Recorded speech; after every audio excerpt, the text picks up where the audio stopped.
The story of Bethany Hamilton came to my attention in quite a random sort of way recently, and it yielded some really amazing coincidences relating to eclipses.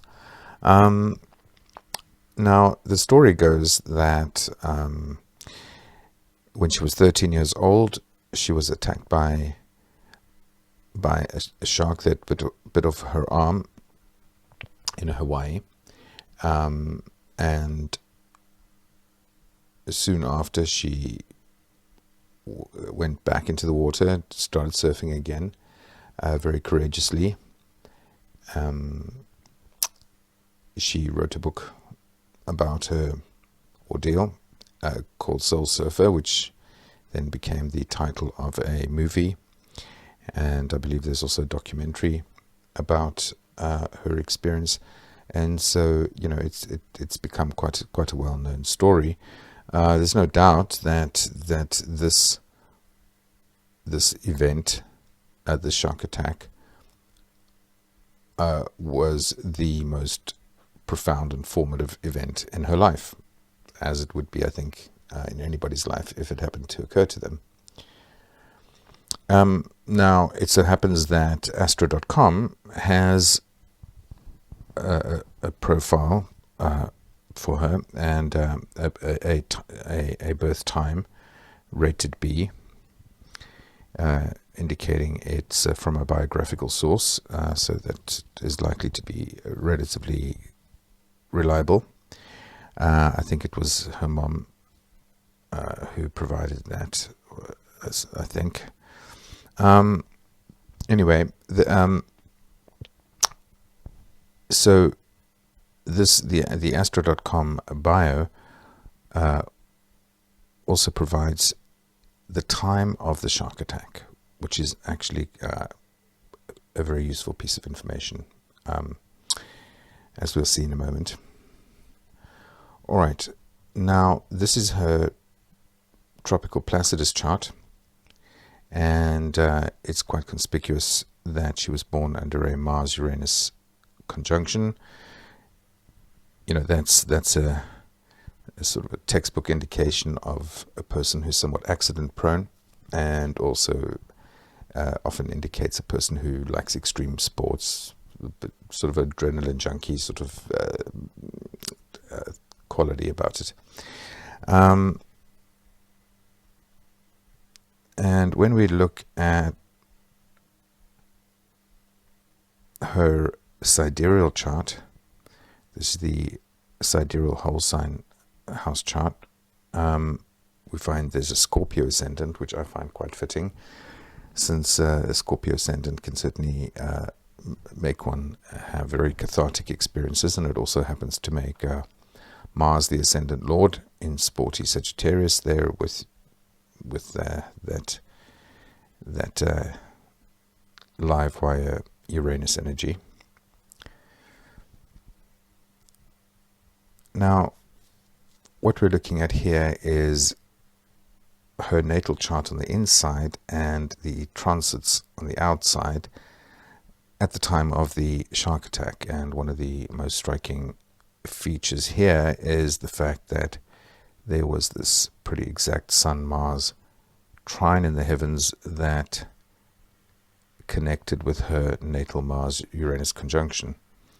So the Sun-Mars midpoint connected with her natal Mars-Uranus conjunction.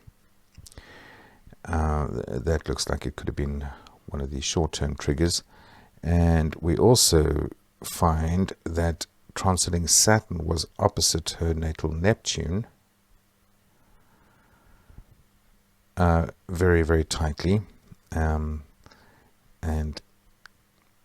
while that that isn't a violent event, it can be a very profound life milestone. And there's even this oceanic symbolism involved. So when we look at her secondary progress chart, I find it quite significant that the progress sun is quincunx the natal moon, with a pretty tight orb there. about a quarter of a degree, and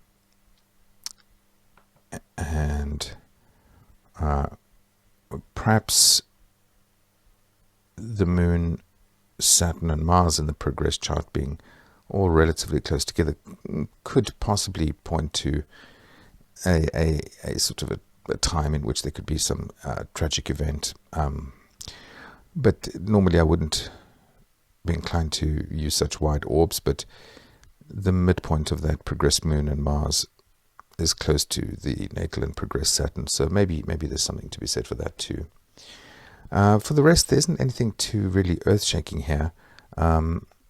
In light of the fact that Mercury is associated with hands, arms, limbs generally, Mercury moving into the nodal axis, the natal and progressed nodal axis, might be something to note. But beyond that, nothing too dramatic there. Then, in the solar arc progress chart, we see that the solar arc progressed Moon is just past a conjunction of natal south node, but maybe more importantly, it's square natal Pluto within a pretty tight orb.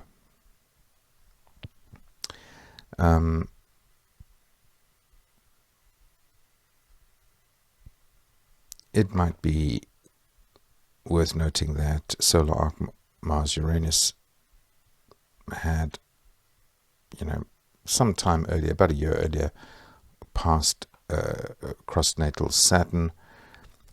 That orb is a little wide, but yeah, maybe. I suppose the point I'm trying to make here is, the transits and the progressions. There are some factors that seem to fit her experience, but what we find, is when we look at the eclipses around her birth and the time of the shark attack, something really extraordinary emerges.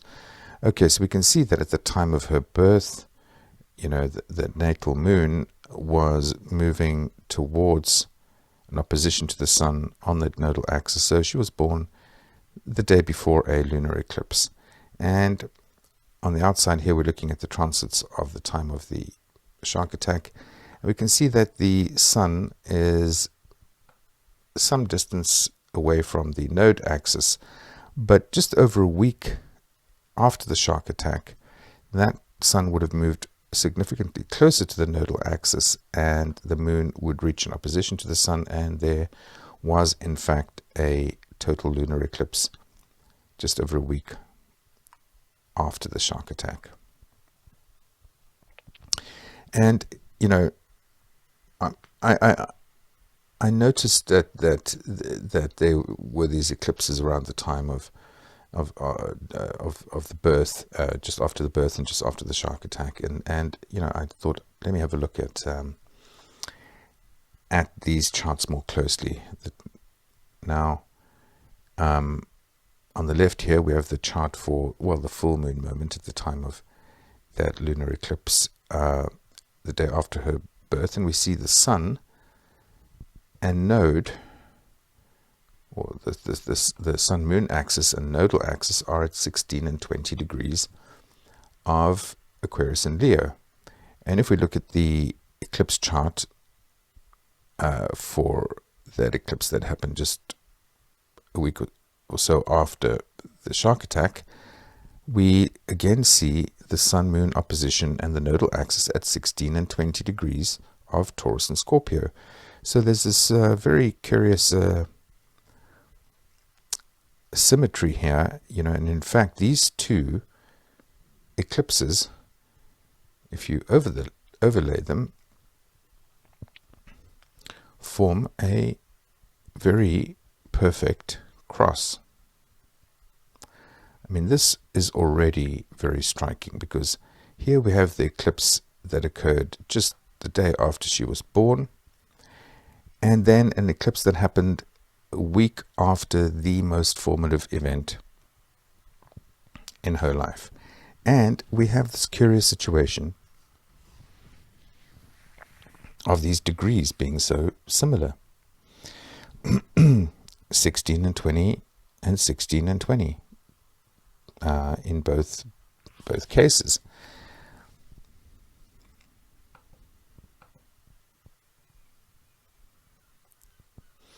Now, let's take a closer look at the chart for the moment of the shark attack in the location of the shark attack. And it's quite curious to see that the nodal axis is at 20, very close to the ascendant, the horizon. So literally we have the nodal axis on the horizon. But what is interesting is that, basically all the angles of that chart are literally the locations where the eclipses occurred. The birth eclipse and the shark attack eclipse. And so there's something really quite uncanny about that.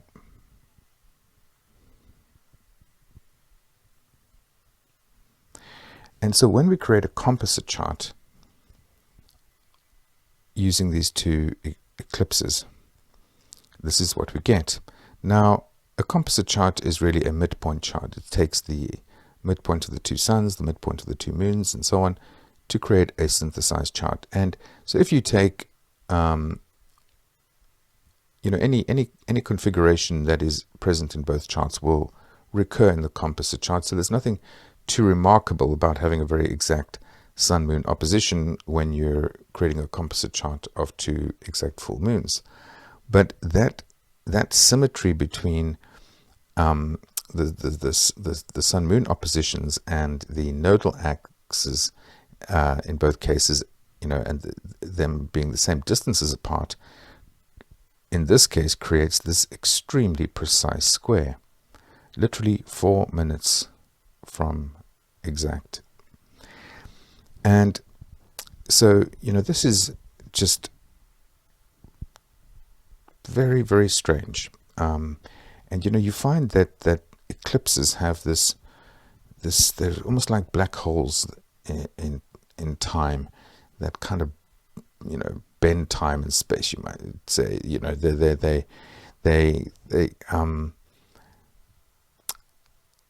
often will miss what eclipses are doing if you fixate only on the time when they actually occur.